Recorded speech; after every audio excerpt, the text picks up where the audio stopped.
suspension. Le débat divise encore l'Assemblée nationale qui étudie cette semaine une nouvelle proposition de loi.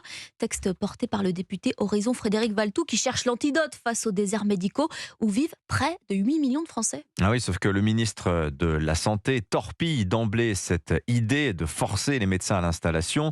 Il dénonce, François Braun, une mesure inefficace, contre-productive, risque confirmé par les témoignages de ces jeunes médecins que vous allez entendre au micro de Yasmina Katou pour Europe 1. De l'inquiétude, voilà ce que ressent Cédric, le président du syndicat des internes en médecine générale d'Île-de-France, voulait s'installer en libéral pour l'autonomie que cela lui offrait.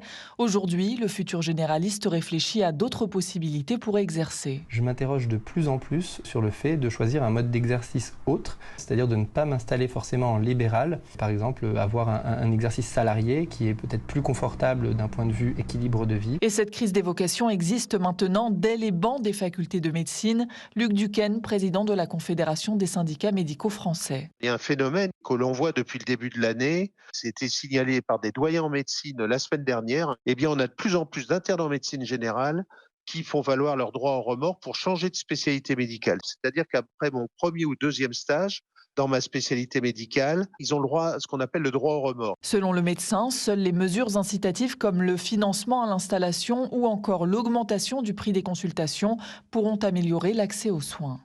Yasmina Katou, spécialiste santé.